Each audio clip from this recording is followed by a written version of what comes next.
Right ఇక details లోకి వెళ్తే బడుగు బలహీన వర్గాలకు అండగా ఉండటానికే జనసేన అధినేత పవన్ కళ్యాణ్ పార్టీని స్థాపించారని ప్రభుత్వ విప్ జనసేన ఎమ్మెల్యే బొమ్మిడి నాయకర్ అన్నారు. నిత్యం ప్రజలకు అందుబాటులో ఉంటూ కూటమిని అధికారంలోకి తీసుకొచ్చామని తెలిపారు. గతంలో ఎన్నడూ లేని విధంగా జయకేతనం సభను విజయవంతం చేస్తామని అంటున్న జనసేన ఎమ్మెల్యే బొమ్మిడి నాయకర్తో మా ప్రతినిధి ప్రసాద్ ఫేస్ టు ఫేస్ ఇప్పుడు చూద్దాం.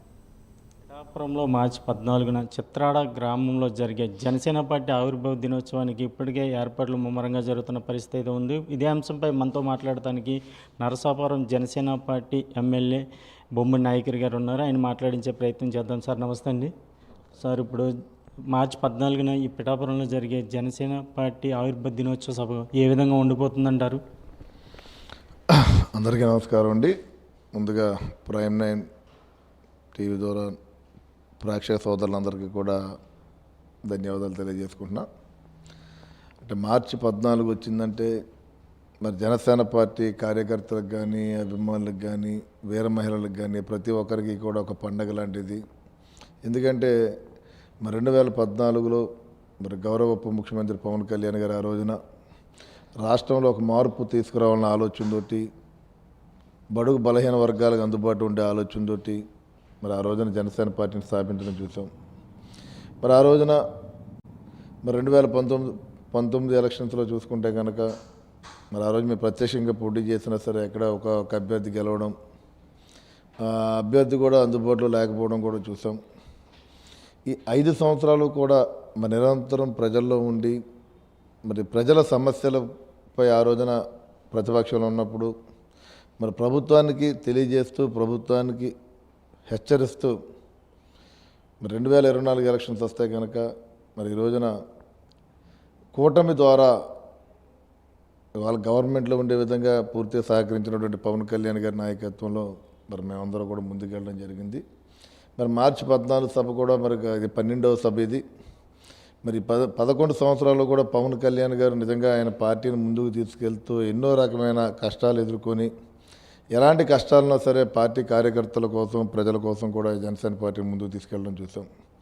మరి రాబోయే మార్చి 14వ తారీఖున గతంలో ఎన్నడూ లేని విధంగా ఎందుకంటే ఆ రోజుల్లో ప్రతిపక్షంలో ఉన్నాం, ఈ రోజున ఒక అధికార పార్టీలో ఉండి మరి ప్రజల కోసం పనిచేసే విధంగా మరి మేము ఉన్నాం. కాబట్టి ఈ సభ ఎన్నడూ లేని విధంగా కూడా బ్రహ్మాండంగా జరిగి సక్సెస్ అవుతుందని చెప్పి ఈ సందర్భంగా తెలియజేస్తున్నాం. మరొక విషయం ఏంటంటే పవన్ కళ్యాణ్ గారు ఒక పిలిపిస్తే మరి లక్షలాదిగా మంది ప్రజానీకం కానీ అభిమానులు కానీ వచ్చి ఆ కార్యక్రమాన్ని జయప్రదం చేసే విధంగా మరి చూస్తూనే ఉన్నాం. మరి రాబోయే సభ కూడా మరింత అద్భుతంగా ఈ సభ ఉంటుందని చెప్పి ఈ సందర్భంగా తెలియజేస్తున్నాం. అంటే పశ్చిమ గోదావరి జిల్లా వ్యాప్తంగా ఇప్పుడు నరసాపురం నియోజకవర్గం జనసేన పార్టీకి ఒక ప్రత్యేక గుర్తింపు ఉంది. అలాగే ఇప్పుడు ఈ సభ కోసం ఇప్పటికే సన్నాహ సమావేశాలు కూడా నిర్వహించారు. అంటే రేపొద్దున్న పిఠాపురం సభకు మన నియోజకవర్గం నుంచి ఏ స్థాయి వరకు ఇటు అభిమానులే కానీ కార్యకర్తలు వీర మహిళలు వెళ్ళే అవకాశం ఉందంటారు? నరసాపురం కూడా జనసేన పార్టీకి ప్రత్యేకత ఉంది. మరి 2019 ఓటమి చెందినా సరే ఆ రోజున రాష్ట్రంలో కూడా మొదటి స్థానంలో ఉండే విధంగా కూడా నరసాపురం జనసేన పార్టీ నుంచి ప్రజలందరూ కూడా ముందుకు తీసుకెళ్ళిన సందర్భం.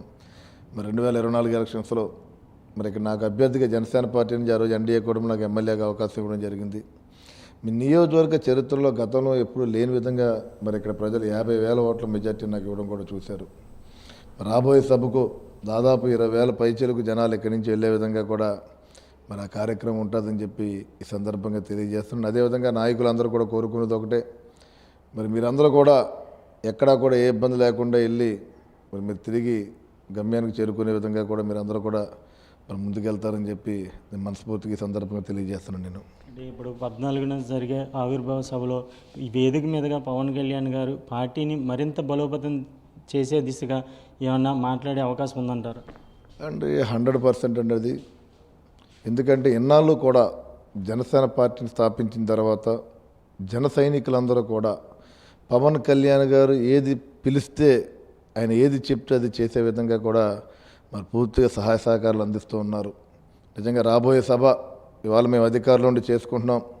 ఈ సభ పూర్తిగా కార్యకర్తలకు అంకితం చేసే విధంగానే ఈ సభ ఉంటుందని చెప్పి ఈ సందర్భంగా మేము తెలియజేస్తున్నాం. కార్యకర్తల కోసమే ఏదైతే జన సైనికులు ఉన్నారో మరి జనసేన పార్టీ నాయకులందరి కోసం ఈ సభ మరి ఏర్పాటు చేయదలుచుకున్నాం. వారందరి కోసం కూడా దిశ కూడా ఆయన నిర్దేశించే విధంగా కూడా సభ ఉంటుంది. అవసరమైతే కార్యకర్తల యొక్క మనోభావాలు కానీ అవసరమైతే వారితో కూడా మాట్లాడించే విధంగా కూడా ఈ సభ కూడా ఉంటుందని చెప్పి ఈ సందర్భంగా నేను తెలియజేస్తున్నాను. ఏదైతే మార్చి 14న పిఠాపురం చిత్రాడలో జరిగే జనసేన పార్టీ సభకి ఇటు లక్షలాదిగా జనం తరలి వచ్చే అవకాశం ఉందని, ఇటు నరసాపురం నియోజకవర్గాన్ని నుంచి సుమారు 20,000 మంది సభకు వెళ్ళే అవకాశం ఉందని బొమ్మిడి నాయకర్ గారు చెప్తున్న పరిస్థితి అయితే ఉంది. కెమెరామ్యాన్ అయ్యప్తో ప్రసాద్, ప్రైమ్ న్యూస్, నరసాపురం.